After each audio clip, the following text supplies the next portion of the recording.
I think I'll get started now. Hi, everyone. My name is Nick Giordano. I am with Esri Professional Services on the state and local government team, and I have been working with Hub for the past 2 years now. So I've been helping set up hubs. I've been helping people plan for implementing their hubs. I've been eat, sleep, dream hubs, and I have been doing this presentation for the past couple of years where we just kind of run you through some best practices. I really would like the goal of this to be for anyone who's in here, whether you have a hub up and running or you're planning on or just interested in the concept of hub, to really glean some information from this on how you could best operate this hub and help it succeed and scale for the long term.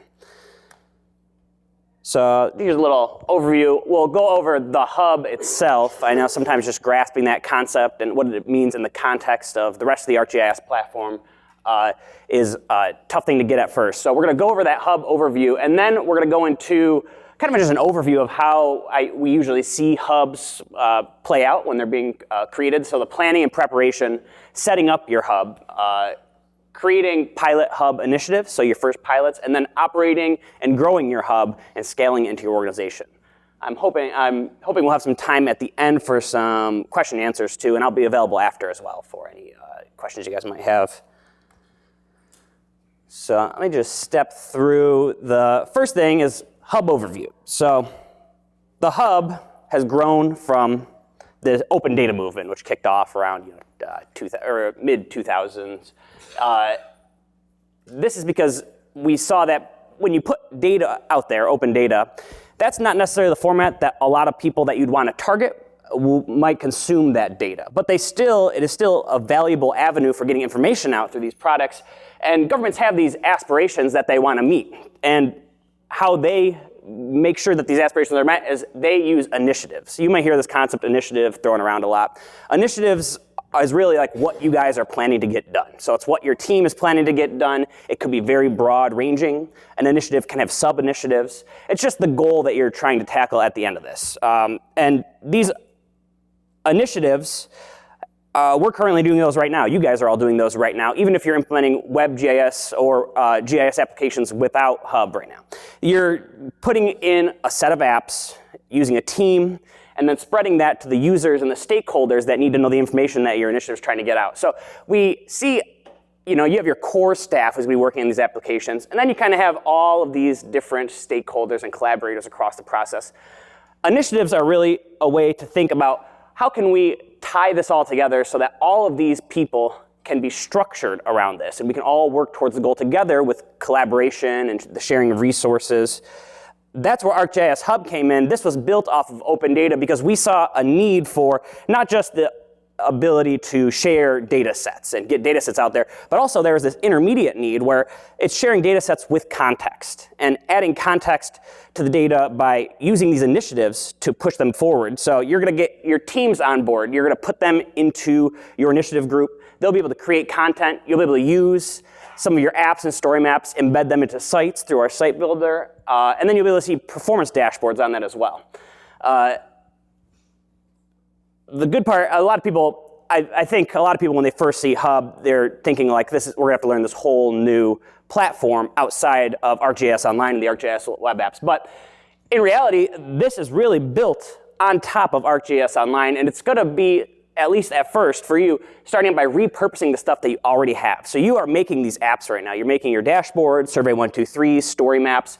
You have your data sets published to feature layers, and this is really gonna take those and puts a container around them, and puts a container around your team and your group who's working on them, and allows you to share this out to your stakeholders and your end users in a way that kind of puts a middleman in between what you usually do. Usually you'll throw this up on a government site, right? You'll have just some hyperlinks to the feature services or the maps themselves. Hub has the ability to put this web page in the middle of that so you can provide, like I said, provide context in that data. So like I said, here's your data apps analysis. Before Hub, I think a lot of people would use, your app galleries to show off these, but they don't give too much context around that. It's kind of just cards with the apps on them.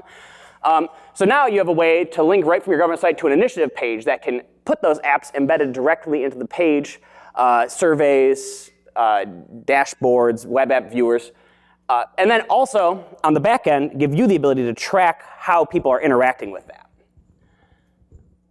Let me skip through here. just to give a little more context, ArcGIS Hub sits within ArcGIS Online.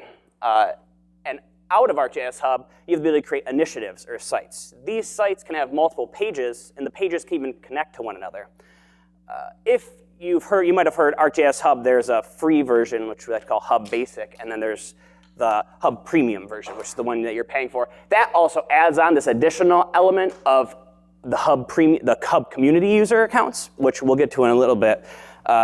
You might also have heard enterprise sites, ArcGIS enterprise sites, very similar in the page builder aspect of ArcGIS Hub, but that's going to be based out of your portal rather than based out of ArcGIS Online. So that's going to be something more towards someone who needs something behind the firewall, internal use only.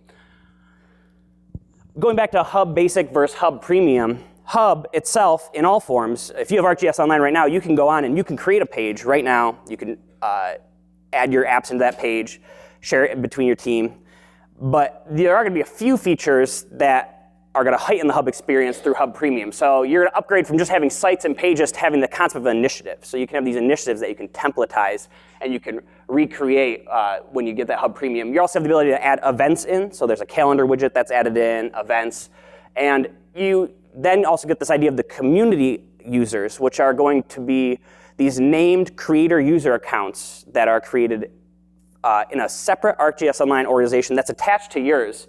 And those are going to give the public or your users the ability to actually make apps and work with the data using that named account that they get through ArcGIS Hub Premium. So this is really going to extend this out to the people you want to incorporate into these initiatives, whether it be the public or maybe it's trusted collaborators who are going to be working directly on your groups. You can even add people from this community account into groups on ArcGIS Online as well. So it's really going to be, it really enhances this community collaboration aspect here by creating this separate organization. And this organization, they're connected, although they're not going to be able to see the content in your regular ArcGIS Online organization. This is a totally separate area where they'll be able to work in their own space here. As well as they'll be able to follow initiatives and check for updates. They'll be able to contribute into groups that you set up within this community initiative as well. So there's a lot of opportunity here in this community initiative to get community members or external stakeholders involved. So what does this mean? Putting it all together, this is a slide that I think resonates with a lot of people when you talk about like what is the hub when you put it all together. You have your initiative teams. So all of your maps, your apps, your data, all combined into this one area, which is hooked into your ArcGIS Online, which can be pulled from your enterprise or pulled from your databases elsewhere. And this team can be made up of people not only from your government or your organization, but you can also invite in other people from NGOs, other governments, community leaders, or community organizations. And from this, you're going to be able to create different initiatives. And all these initiatives can have their own site, they can have their own pages, but you'll be able to address a lot of the stuff that we do now where you make a lot of these loosely connected apps and you kind of just share out the links to all of them, but you're going to be able to put a structure around it and put a story around it. These will be able to be used by partners, your trusted partners, who will then be able to go out to the community, or you can directly link them to the community themselves. And this is going to be able to share your surveys, your story maps, get your message across for the initiative, and then also collect data from the public or your trusted stakeholders. What does it take to get to this point? Well, first you got to plan, the hub, of course. And I like to think it's not just the technology that you have to think about here. Of course, this is built off of ArcGIS Online, so you need to have ArcGIS Online up and running. I think a good thing would be to make sure that your data is in order on ArcGIS Online before really diving into a lot of stuff that's going to take a lot of data usage with your initiatives. But I always like to use this slide. And it's not just the technology, you also have to be sure you have your people in order for this and your process. Because this isn't just like a one and done type setup for ArcGIS Hub. You're going to be making this so it scales and grows and continues to update as this data updates. This is going to be a little different than your traditional method of putting websites up, which is go through your communication department, right? You're going to have them approve the website changes, and it's going to go through maybe a couple months later down the road. This is really going to be the data is going to be live coming from your feature services, and the pages are going to be able to be updated with new widgets or new apps or new pages, sub-pages as fast as you can do it and get it approved by your initial hub team. So it's really important to have your people in place, your technology in place, and the process that you're getting these hub initiatives out in place as well. This is a slide I like to show for who should be a part of this hub team. So I like to focus on the people aspect first. I used to say you should identify a person for each of these, but in reality, I think we all know that there's probably sometimes maybe a 1 or 2 person team that's going to be starting this hubs out and piloting these hubs. So I like to think of these as more like capabilities that you'll have with these. So within your core hub team, you should definitely have a project manager, so someone who owns this project and is responsible for communicating with your executive stakeholders on progress with this. You should have your hub sponsor or owner, so this is your executive champion who's going to be helping to coordinate between other executives and officials on the hub. You should have your technical lead. This is someone who's well-versed in WebGIS and GIS in general. Initiatives leads, you're going to have, and we'll get into this over here a little bit more, but you're going to have a lot of initiatives coming through. One of the first problems we see, and it sounds like kind of silly to say it's a problem, but the first challenge a lot of people run into is that once they put a hub initiative out, all of a sudden all the other departments see it and they're like, oh, I actually want an initiative too. So you get like a flood of people who are coming in and asking for initiatives. And that's why it's so important, like I said, to get the process down as well, because I think there's opportunity for this to scale really quickly as it catches wind within the organization. You also should have a data lead, so someone who's familiar with the data. I know a lot of data stewardship is a hot topic right now, and who owns these certain sets of data. That might not be totally figured out for all the data, but having someone who can navigate those courses with the different departments is very important. And then a trading coordinator. This could be as simple as someone knowing what Esri training courses to go to kind of get people up to speed with ArcGIS Hub. Organizationally, it's really important to have your executive sponsors on board. Executive sponsorship of this is incredibly important because it can be public facing. It's really important to have them in the know, as well as that sponsor, the main sponsor owner that you're going to have for this. Internal champions, these are people who are going to be in your various departments. I'm sure at first within your organizations, not all departments are going to want to jump on board with this. They might have data issues where they're afraid of exposing some set of data, or their processes aren't built to work with this kind of workflow just yet. But there will be several departments that are going to have these internal champions who are excited and they see the vision behind Hub and behind setting up these initiatives.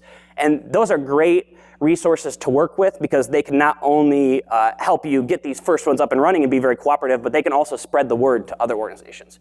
We like to say that a lot of times these hub initiatives spread by envy within organizations. So people see it and they're like, I want that, I want this for my initiative too. And that's kind of where the snowball effect kind of happens, and you can start to get a lot of people wanting this at once.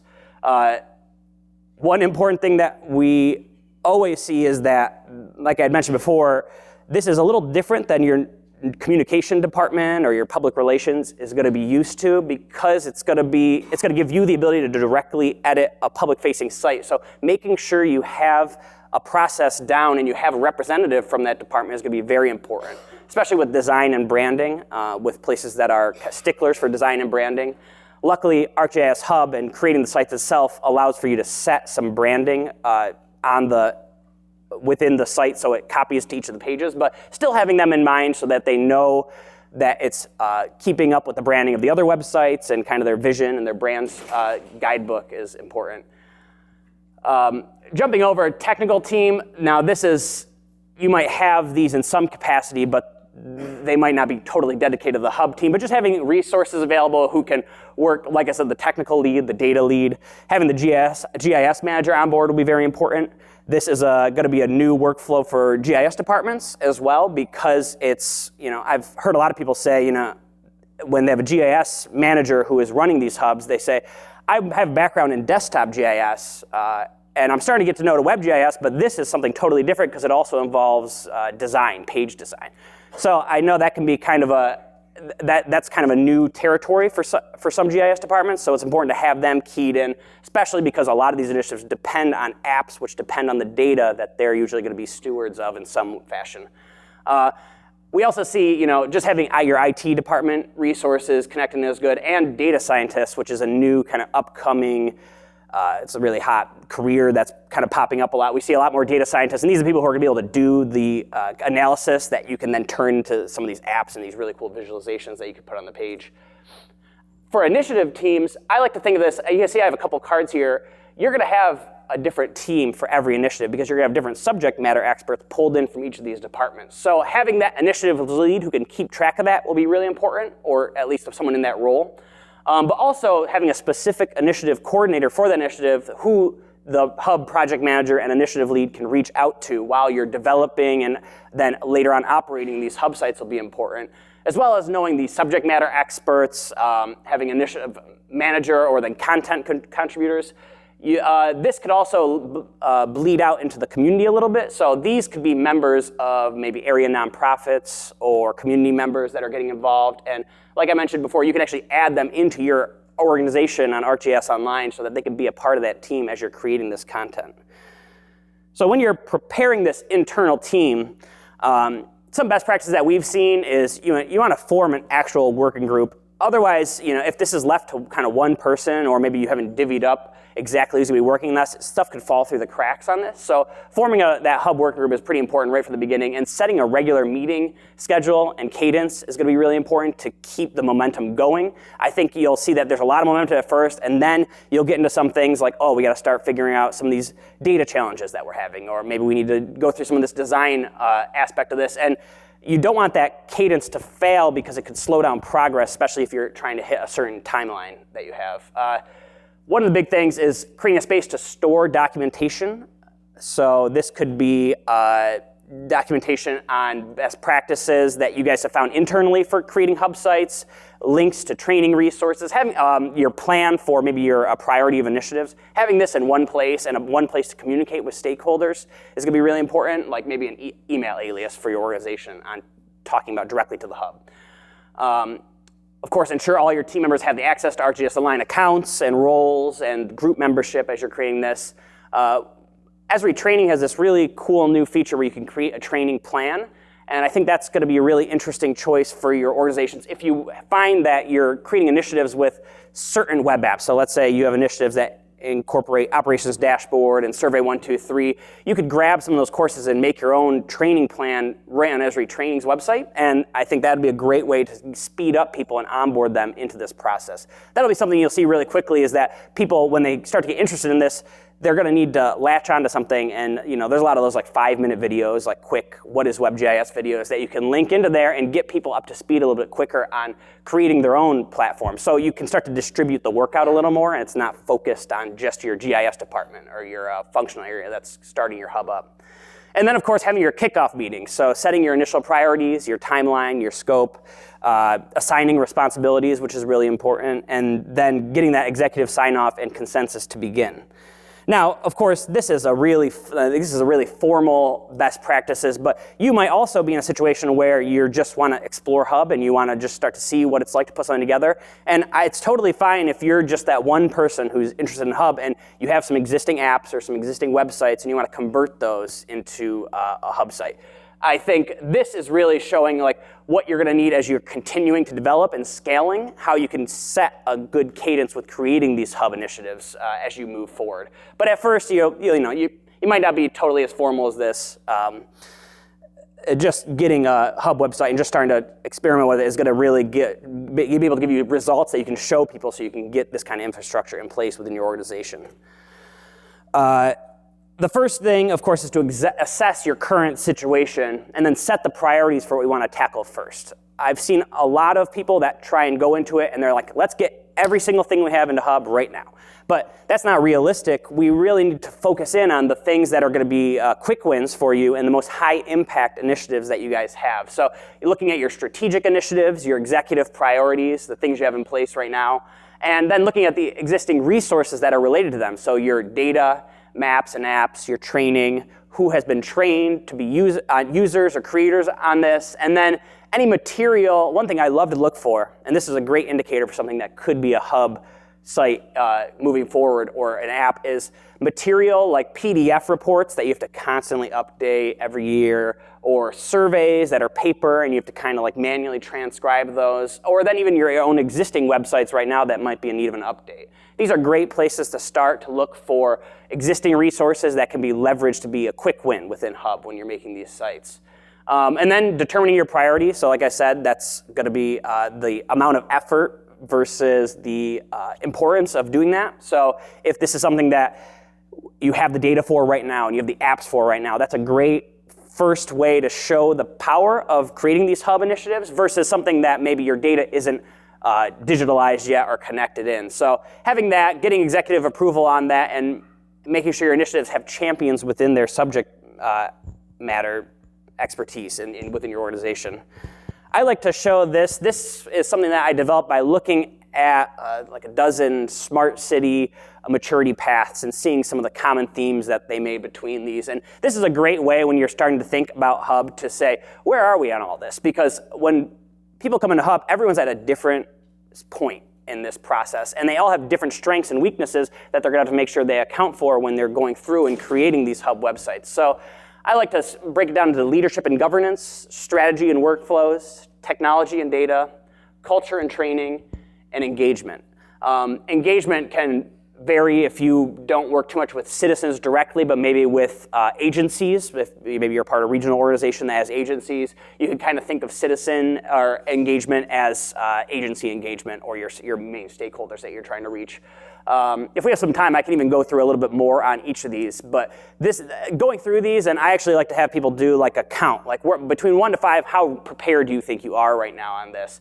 And even with some of our larger hubs, even some large cities and organizations that we've seen, they would land around 50-50 on this, on how prepared they are. That's very normal. A lot of these things are places that people haven't even started to broach, like some of this engagement aspects. It's parts that you might have piecemeal throughout the organization, but maybe you don't really have a grasp on overall, and that's good to know. It's good to know where these blind spots might be because you can plan for that as you're moving forward.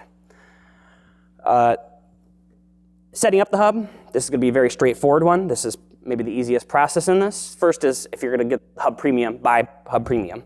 Otherwise, if you have ArcGIS Online, you could set it up right through here. We had 5 steps here. I just learned that actually one of these steps is gone, I believe, so now we have 4 steps. We're getting efficiencies right now, right during UC. So we have create the role within your organization that's a publisher, and we have a couple steps here, like make your groups available to open data. You can do that through the settings, create groups with update capabilities, and then manage your open data sites too. So those are going to be the additional roles that they have for this new role.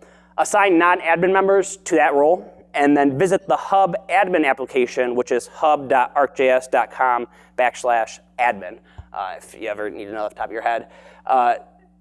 And that's through the app launcher you can get to. You can either type that in through the URL, or you can go to the app launcher, which is right on that top right corner on ArcGIS Online. And in there, add those members to the team tab on these. So these are going to be your core team members who are going to be working with an ArcGIS Hub. Yes, we have Brenda here, Brenda Wolf.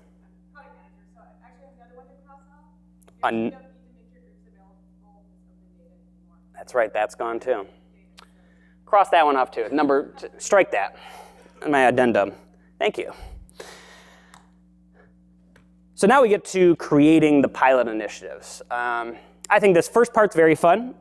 For creating the pilot initiatives, it's gathering the requirements and designing these initiatives out. You see, this picture here is actually one that I did recently where I love brainstorming. You get some Post-it notes on the wall, start sketching out some ideas, and you can create, you can really get out a lot of the stuff that's going to make up the components of this hub, even if you don't have a great idea at first on exactly what's going to be on the page. That's okay. Don't worry about that. As long as you know the stakeholders that you're trying to go for and their needs from this initiative, you can start to brainstorm what are the kind of features that they're going to want. What are the kinds of things that we can't go without on this page for this user group? I like to start by looking through who the hub team is, and then looking through who the stakeholders of this initiative are, and talking through with each of them what they'd like to see out of this initiative. And from that, you can start to say, well, if they would like to see an easy way to submit their application for this volunteer initiative, we should put a survey 1, 2, 3 in place on this page somewhere. So I like to get all those ideas out there and then just actually start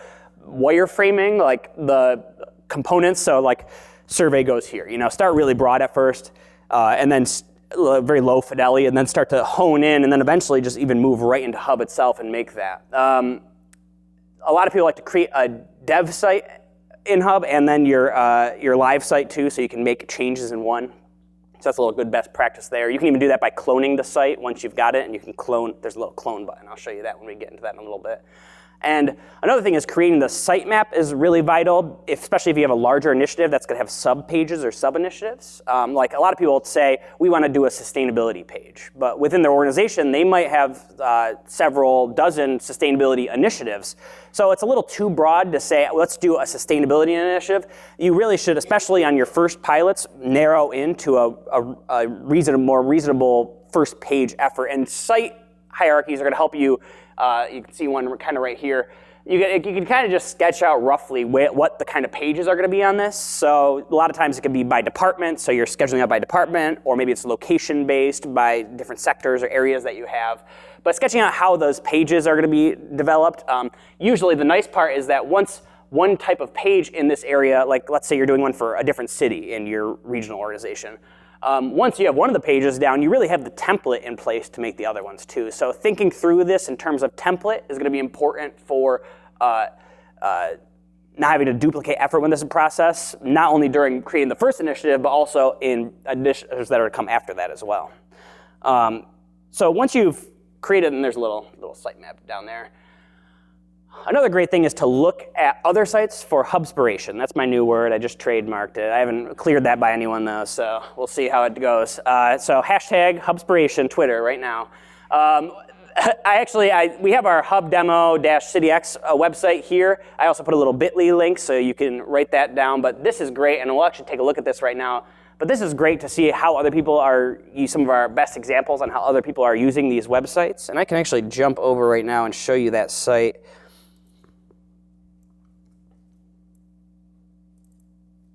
So on this site, you'll see we have some tweets from UC here.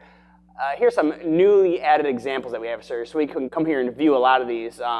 Johns Creek is a great one if you're thinking about adding in data that's not necessarily spatial, like financial data. That's an interesting one for that because it uses a lot of graphs and charts in that. And then we have some videos that can explain this a little more, and it gets in a little more of these. I can jump over to some great examples I've seen.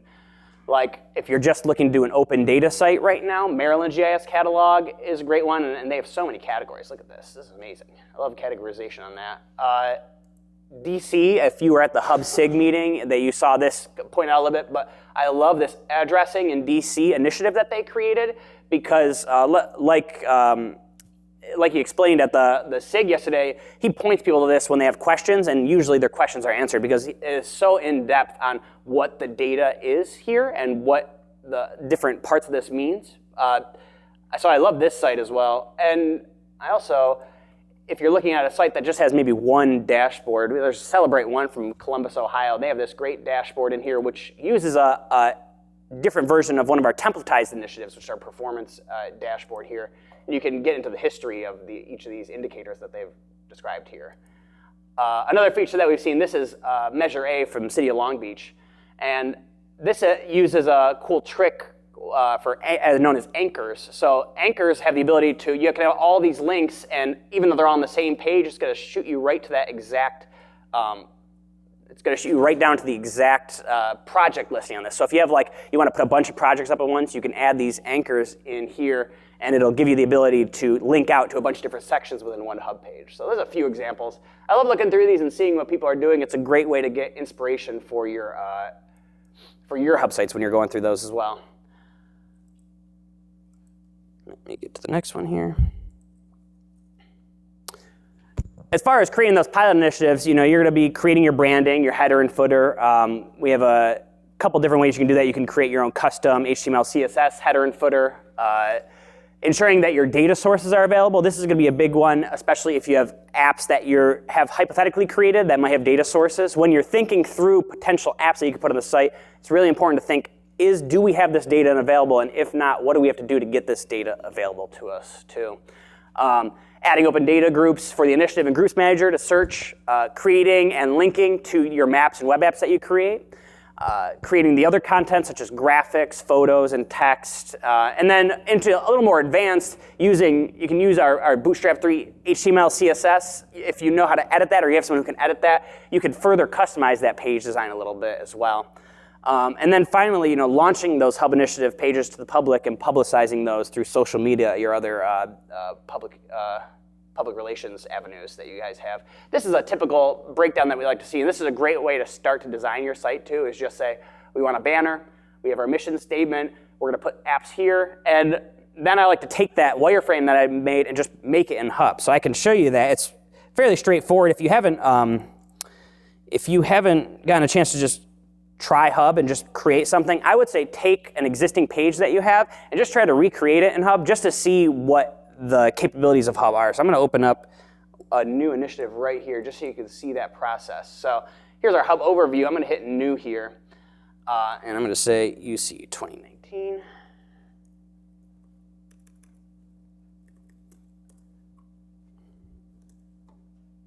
There we go. I made a few of these. So you'll see it's going to start to create some groups automatically in the background, and it's going to create the site as well. So every initiative has a site associated with it, and that site can have multiple pages. Those pages can also be hooked into other sites as well. So let's say you have a bunch of project sites, and each of them has a sustainability page, and then you have a main sustainability site. You can link those pages to that site as well. So it's a little, the pages aren't just going to be under this. You can move them from site to site as well.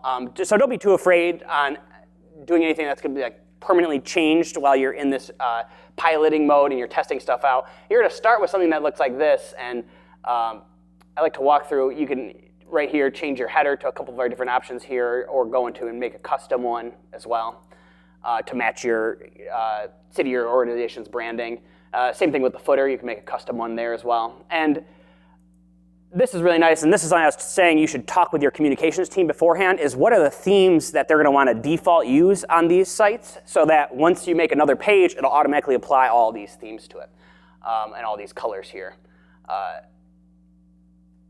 For when you're creating the site yourself, essentially the site is made up of rows of content, and each of those rows have blocks on here, have these which are these widgets here, which you see on the side. So if you wanted to add an image into this Our Progress So Far place, you would drag the image block over and you drop it in here. And then in this panel over side, it would say, you put your image URL or upload directly in through here, and then here's some other options. Putting in alt text, very important for hitting any required guidelines for your websites, is having some alt text that describes what the picture is. And maybe even you can use these as hyperlinks as well and hyperlink those out. So putting this together, and you see why when I make those wireframes, I immediately go in and I just start to put in these blocks into place, because you don't even need to have the content right away. You just have to really know kind of what the design is like, and you can start to socialize that with stakeholders and see if that is trending towards what they would like. You also have the ability, like I said, to do a little more in-depth customization. You'll see that this is a text box here, but if I look at this code view here, you can see that there's actually some code in the background of this that's going to allow you to make some of these cool, this little chart here. So it's really about just editing this. When you want to create new pages, you can come back here and just hit new page, or even link existing pages through here. And I'm going to leave this site. I didn't spell page right. That's all right. It's a happy little error. So, and it's going to automatically create those. Now on the back end of this, you're going to have your own initiative page that's going to be able to show you your initiative team members. So adding people into that initiative team specifically for this one site will be important, especially in those functional areas. So you see now I have the second page here too. So really just sketching out the whole site is how I make this, and you keep iterating on this process until you get to a point where the stakeholders say, yeah, that looks good to go. I think there's definitely a lot of things you can do with all your initiatives, and you probably have a lot of ideas in your head. I think starting small and growing is a really good aspect, because it'll get you into the process of not just doing a one and done update, but you're constantly updating and growing that site with new information.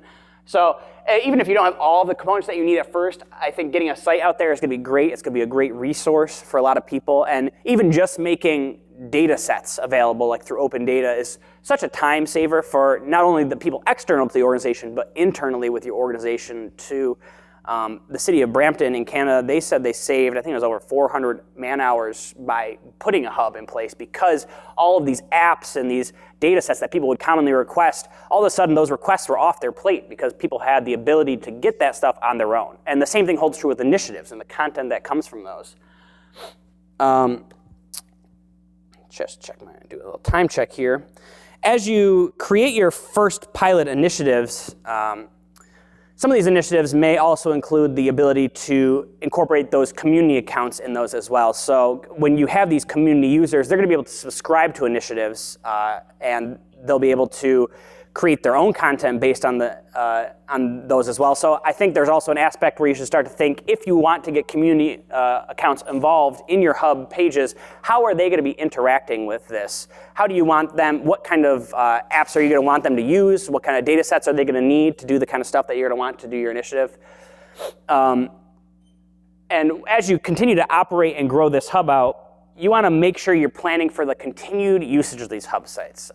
It's not, you can do periodic updates, but the data is going to be live, and new features are always coming out for ArcGIS Hub. New Esri apps are becoming available. And I think it's always good to just have a regular cadence throughout the year where you can start to, review your pages that you already have existing, say what needs to be overhauled with added new apps or new sections, new information into this, what needs to be archived, maybe you're going to move it to a different section, move the page to a different area, or what pages need to be maybe sunsetted or removed entirely as well. So looking through all your pages and continuing to refine them and make sure that you are staying up to date with all these initiatives is going to be really important.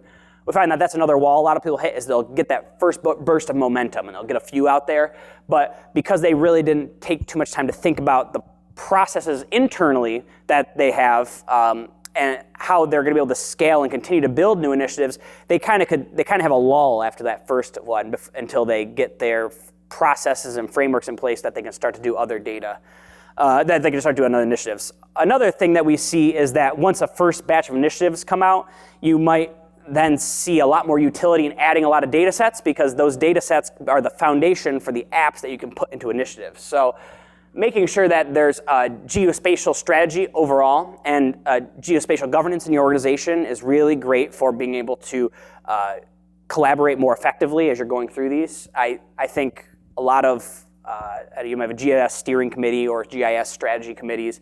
They could be great places to develop the priorities for these initiatives as they come through. And then, of course, just continuing to grow internal knowledge, find new champions that are excited to learn WebGIS tools and ArcGIS Hub within your organization. Using similar templates. We have the ability with ArcGIS Hub Premium to templatize your initiatives, but also just generally templatizing, like what does a standard hub page for when we put a new infrastructure project page out? What is that going to look like? That's going to make it a lot easier to do these with new projects as they pop up rather than starting all over again. So really think about templatizing the process that you do to use these. And also on the back end of ArcGIS Hub, you also have the ability to track usage and metrics, and you can add Google Analytics in as well if you're using that. So adding that in is always going to be a great way to get some more insight on how people are using these pages as you go through.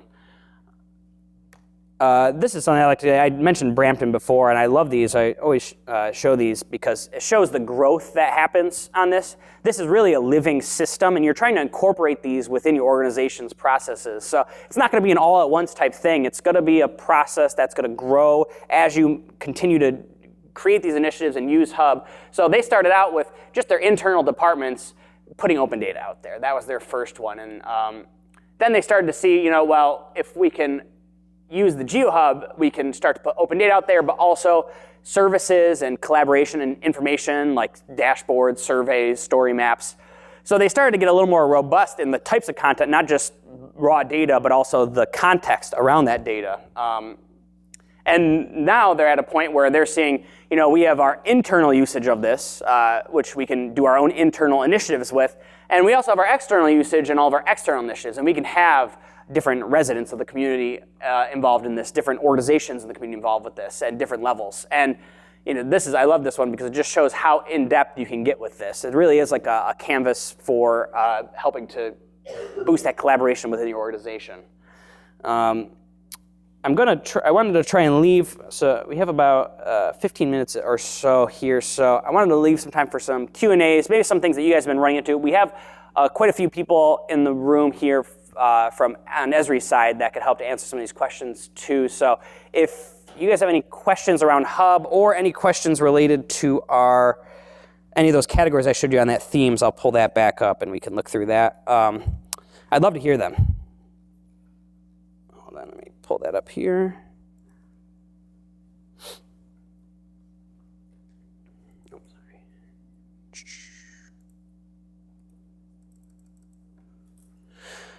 Any question I can take? Yes, I have right here. I'll just repeat it once you say it. Yeah. So regarding the Hub team, so you have the core team and the GIS Manager is under. Yes, yes.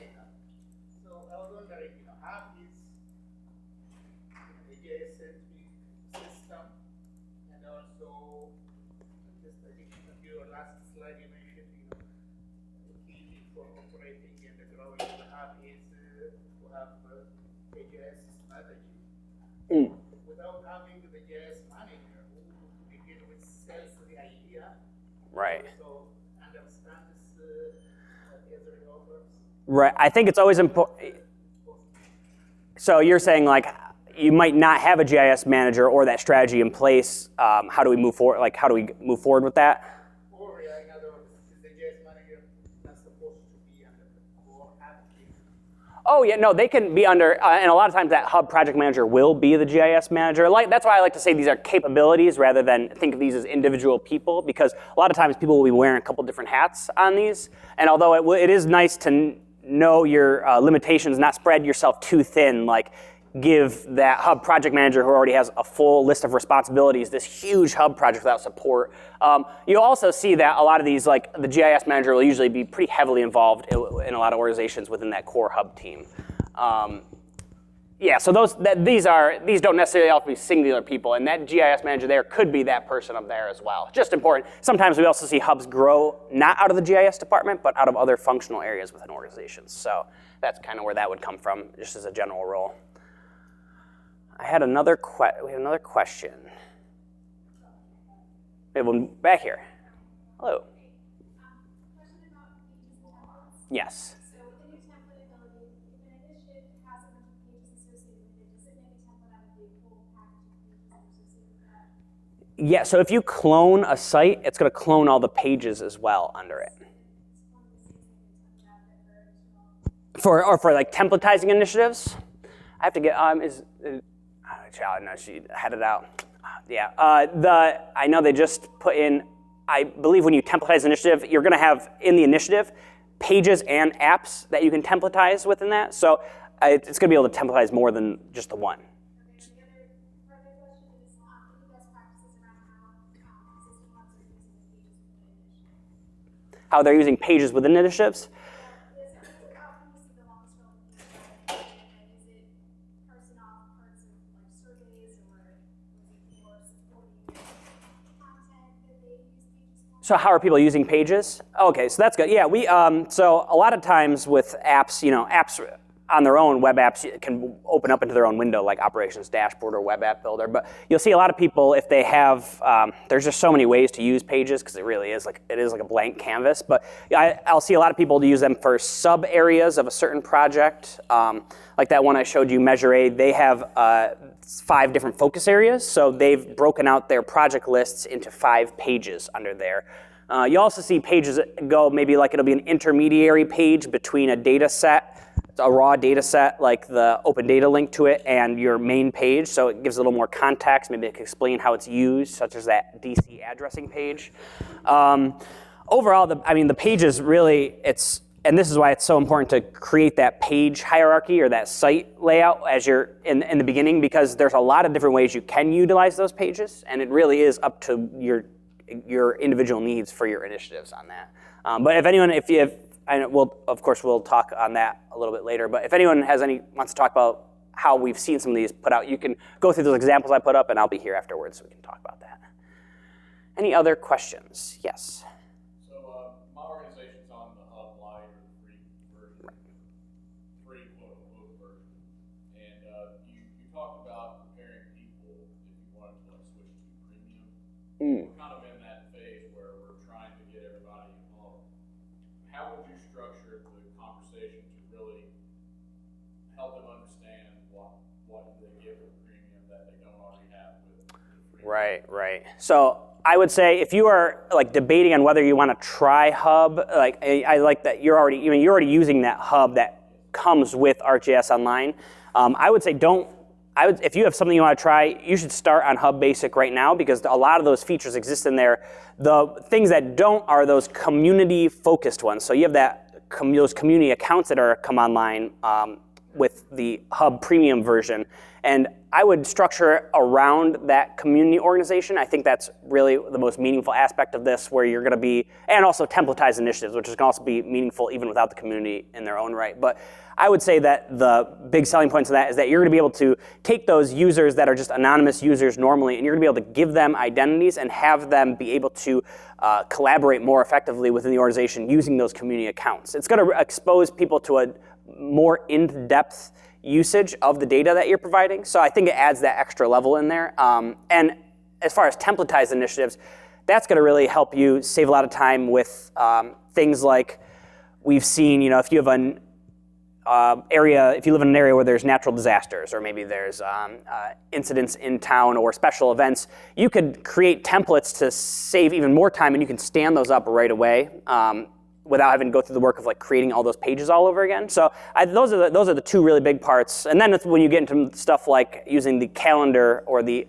events portion of this, that's going to extend out that community organization even further by having them directly sign up for those events that you can do. There's a calendar widget that you can embed in the pages as well, so you can see all the events that are on there, and I believe you can take the feature service from that too and track that. So those are some of the main features for ArcGIS Hub Premium that distinguish it from the open data, the basic version. Yeah. Speaking of the users, the residents or citizens logging in, are there tools with thousands, 20,000 people? Are there ways for managing what they can see and what not see relatively? Right. We have community admin accounts, which you can have through there. So you can add them into groups. They're like the structure of the community organization. It is ArcGIS Online before the community, and their roles are limited already. Like they don't get different roles. It's one type of role that they have on there. So there are basic limits that are built in there, and they can't access your ArcGIS Online organization and your main organization unless you've shared the data to them or publicly. But you'll have that admin ability, so you can be admin on that. They will be able to log in with Facebook, Gmail, and then soon they're also going to allow them to log in with their own email address that's not Gmail-based too. So I think that community admin will be a big part in administrating that community, and if you want to like remove people or gate the type of stuff they can see, you can create groups just like ArcGIS Online within that organization.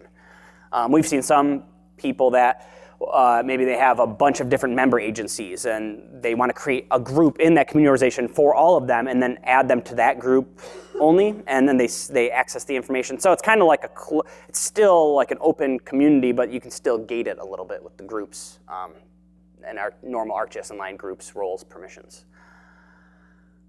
Any other questions? Yes? So this is kind of a comment in that question. So this application is, I think it's causing some consternation in my organization. Mostly because the web team was perfectly happy with the GIS people as long as they're just making little things, right? Make your little applications be no problem. Now Hub rolls out, oh, that looks like a web page. Right. So my question is, do you have any? So we're trying to fold them in. Like, okay, you guys can be partners on this too. That's good. Avoid the turf war. Bring them in, right? We don't want to fight. We want to be able to use tools that we can. It integrates really well with our GIS data and apps, and it's great. So we're trying to bring them in on that. But I guess I'm looking for, do you have any advice or examples of places where that's worked? And then two, just every time we bring them in to sit down and look at this, there's always, they're Drupal developers. Like, that's what Mm-hmm. right? That's their expertise. Great, we have great Drupal. So if I don't even know what I'm asking for here, but is there ways to facilitate integration between this Drupal WordPress things and I get you. I think you already have a very nice stance toward the communication department. People have handled that much worse, I would say, than trying to pull them into the fold. So I think working with them at first and just making sure that they know the capabilities of Hub and that if they need access, they have access to the Hub too is important. But I think having that a development site and the live site will be a great way to have them. Now, as far as like teaching these Drupal developers like the using the WYSIWYG editor, I mean, I think right, yeah, like that's. But it's also, if they're already having you make web app builders, that's also a WYSIWYG editor in a way too. So I think you just need to help them shift their mindset. It's not like you're starting up a WordPress site. This very much is an application within ArcGIS Online. So if they could see the logic behind like the web app builders, which is also a configurable app, right? yeah, but that's very mad, right? Right, that's true. And then this could be all text too. Like sometimes you'll have a hub page, it could be all text, no maps too. Yeah. I think talking that through, and I guess it depends organization to organization. If communication department, maybe they would want to have control over some aspects of that, like setting boundaries on that would be important. But yeah, you bring up a good question, and I know it's kind of like, what is the answer here? Because this is part of this organizational change that you guys are going to encounter when you're putting these hubs in place. There's ingrained processes that we all have in these organizations. There's actually a German word, it's called Einstellung. It's where you do the same thing so many times that you actually start to lose the ability to see that there's other ways to do things. So I think it's like breaking out of that mindset that is ingrained within the organization. And I wish I had like more concrete advice than you, but I think you're already taking the best approach, which is just being really upfront and collaborative with them. I think we'll have to leave it. Maybe we can maybe if you go talk to the hub team and poke them, you can get one of the hub product team members to talk with your communication team.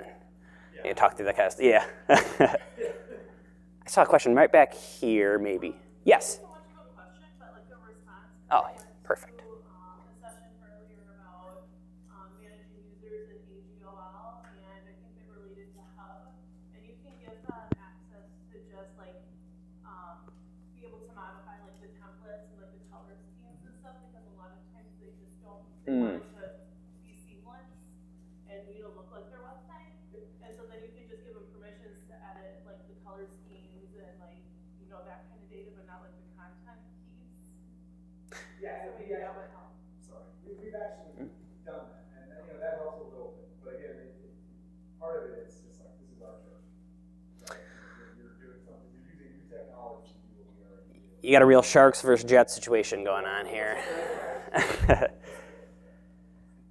Well, I'd love to hear as it moves forward. Yeah. Anything else? I'll be around. Let me see what time it is. Oh, we still got 6 minutes, so I can keep fielding some questions. Oh, yeah. Thanks, everyone, for coming out.